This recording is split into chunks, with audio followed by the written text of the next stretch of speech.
A seguir falaremos sobre o tratamento da hiperatividade motora e da desatenção em pacientes com transtorno do espectro do autismo, especificamente os psicoestimulantes. Vamos começar a falar sobre um caso.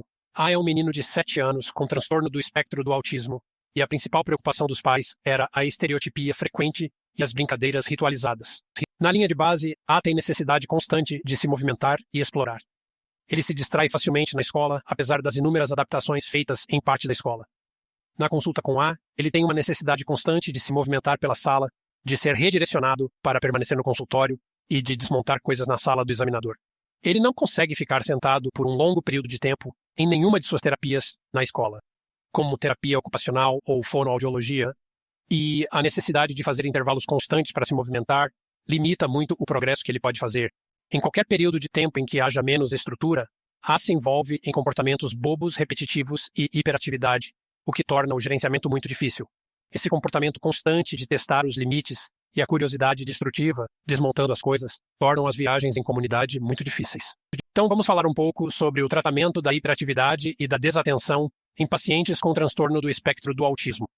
Falaremos primeiro sobre os medicamentos estimulantes, que se enquadram em duas categorias principais: produtos à base de metilfenidato e sais mistos de anfetamina, que servem para aumentar o tônus dopaminérgico nas regiões do lobo frontal do brain. Vou começar falando sobre um importante estudo realizado pelo grupo RUP sobre o metilfenidato para o tratamento de hiperatividade em crianças com autismo. O primeiro estudo sobre o qual estou falando foi realizado em 72 crianças com idades entre 5 e 14 anos. Para participar desse estudo, era necessário ter sintomas significativos de TDAH, além de um diagnóstico de autismo, com toda a gama de gravidade do transtorno do espectro do autismo, desde indivíduos com funcionamento superior até indivíduos com funcionamento inferior, com deficiência intelectual concomitante. O desenho do estudo foi um estudo duplo cego, controlado por placebo, de 4 semanas, com um período inicial de 7 dias em que os indivíduos receberam uma dose de teste para garantir que poderiam tolerar a medicação estimulante. No componente duplo cego controlado por placebo do estudo, com duração de 4 semanas, a cada semana, os participantes recebiam uma dose diferente de metilfenidato ou placebo. Portanto, esses 3 níveis de dosagem foram 0,125 mg, 0,25 mg ou 0,5 mg, o que corresponde a uma dosagem leve, moderada ou alta.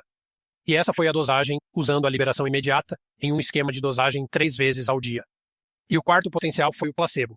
Portanto, os clínicos, os participantes e seus cuidadores não sabiam qual dosagem o indivíduo estava tomando ou se estava tomando placebo. Os resultados dos estudos mostraram que os indivíduos que tomavam metilfenidato tinham maior probabilidade de apresentar reduções na hiperatividade, conforme medido na subescala de hiperatividade do ABC, o Aberrant Behavior Checklist, em comparação com o placebo, e isso foi avaliado por pais e professores que não sabiam se o indivíduo estava tomando medicação ou não. Houve uma taxa de resposta de cerca de 50% ao metilfenidato entre as crianças com autismo. Considerou-se que 35 dos indivíduos que tomaram metilfenidato responderam, em comparação com apenas 9 que tomaram placebo. E esse foi considerado um estudo positivo que atesta a eficácia do metilfenidato para o tratamento da hiperatividade em crianças com autismo. Um grande número de indivíduos teve de abandonar o estudo devido a eventos adversos, cerca de 18% dos indivíduos, o que é alto para um estudo.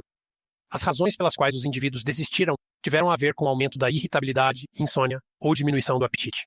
Outro efeito colateral importante observado nessa população de pacientes foi o retraimento social.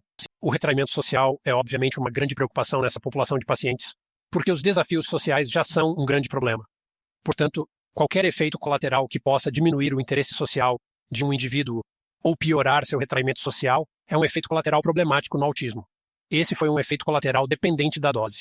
Portanto, quanto maior a dosagem do metilfenidato, maior o risco de retraimento social. O retraimento social é um efeito colateral importante a ser observado ao prescrever estimulantes para crianças com transtorno do espectro do autismo. Houve um estudo de acompanhamento realizado em 2017 que mostrou melhor tolerabilidade com o metilfenidato de ação prolongada. Houve um número menor de indivíduos que tiveram de abandonar o estudo. Foi um estudo menor, mas sugere que talvez as formas de ação prolongada de estimulantes possam ser mais toleráveis em pacientes com transtorno do espectro do autismo. A abordagem clínica para o tratamento de hiperatividade motora e desatenção deve incluir metilfenidato e sais mistos de anfetamina. Se já houver problemas concomitantes com irritabilidade que possam levar o médico a pensar no uso desses outros medicamentos não estimulantes antes dos estimulantes, os médicos podem considerar medicamentos alternativos, como agonistas alfa ou atomoxetina.